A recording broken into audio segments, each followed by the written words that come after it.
So recently I did a playthrough of the original Mega Man, avoiding the use of glitches and tackling the game completely legit. Mega Man is known for being a fairly difficult series, but I still feel like I did okay. Well, to be honest, I did about as good as a 2-year-old wearing boxing gloves, who happens to have an older sibling who is a total beast at Mega Man! Ha! Anyways, I thought it would be interesting to see how different the game gets with glitches thrown into the mix. So let's find out! The first thing I want to do is get the magnet beam from Elecman's stage, which would normally require us to have either Gutsman's or Elecman's weapon, but there is a glitch to avoid that, which we'll get to in just a minute. Before that though, I decided to go and clear Cutman's stage, as his weapon will help me dice some tomatoes to top off the ownage salad I'm gonna toss all over Elecman's face. For the most part, this stage is the same as doing it glitchless, but there are a couple of small tricks, so let's check them out. First off, if you go right here and jump into the air, you can actually grab the ladder at the bottom of the screen through the ceiling. This isn't the only place you can do this. Basically, anywhere you can jump into the ceiling and there's a ladder on the bottom of the screen, you can do that. This next trick is also one that can be performed on lots of stages, but all we do is get right to the boss door and get hit, which will knock us back into the boss room. Inside, there's a couple of blocks, but due to this glitch, we'll fall inside them. And if we press the jump button, whoop,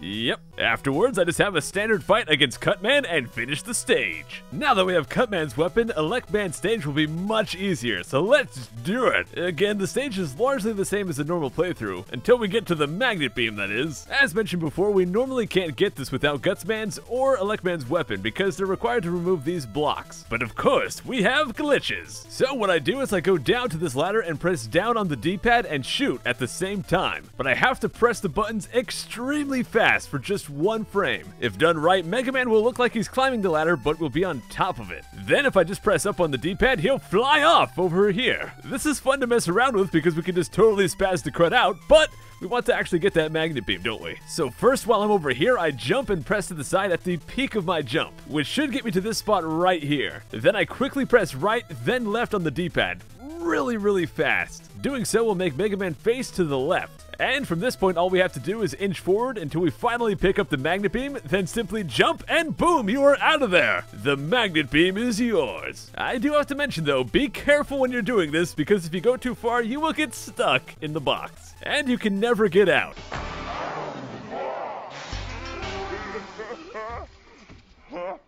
That's all well and dandy, but I think it's time we go break the game. Let's go right on into Iceman's stage. I go through the stage just a bit until I get to this spot right here. And here's the glitch. If we jump and then rapidly press left and right, sometimes the game will just freak out for some reason. Most of the time the game will just crash or reset itself back to the title screen, but it will sometimes spawn random enemies, like these bladers right here, or these guys who just follow you everywhere and are generally very inconvenient. Some things it spawns have broken graphics and are weird and spazzy. This time it didn't spawn anything, it just made the water turn into a crazy rainbow party, as well as this wall right here. I think this is one of my favorite results. Now, this one is just nuts. It may not be immediately apparent what I've spawned in, but if you watch closely, you'll notice I've actually spawned a glitched version of the Yellow Devil, a boss from later in the game. I tried to kill him, but it didn't work out so well. It's kind of hard to fight bosses that you can't actually see.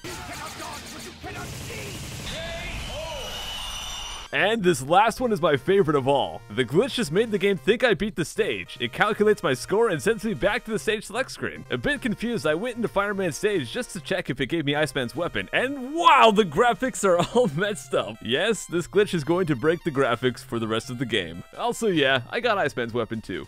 Neat. From here, I went on to beat all of the other stages, taking in the beautiful, glitchy scenery. You can imagine this made things quite difficult, considering at times I couldn't see death pits or death spikes and so on. Oh, and you may have noticed I can't actually see my own health either. Yeah, this glitch is basically hard mode for the game. As I get to the Yellow Devil boss here, I should mention that I've been using this trick to make bosses easier. If I shoot out a projectile, then press the select button to pause, my projectile will stay in the air, but the enemies will lose their brief moments of invincibility. Because of this, I can just pause and unpause the game again and again to get lots of hits on the boss with a single shot. It's pretty gosh dang useful. Again, I just continue through the stages with all the glitchy scenery and eventually end up at the final boss, Dr. Wily himself. This is the final battle. There is a glitch related to this fight, but it requires I get the boss down to 1 HP to perform it. This is enormously tricky considering I can't actually see the health bars right now, but after a couple dozen tries, I get it right. Once the boss is at 1 HP, I jump and shoot, then get hit at the same time my bullet hits him. After this, I mash the heck out of the start button, which will send me flying up to the left corner. Then finally, once I'm up there, I press to the left and BAM! It sends me back into the previous room. Kinda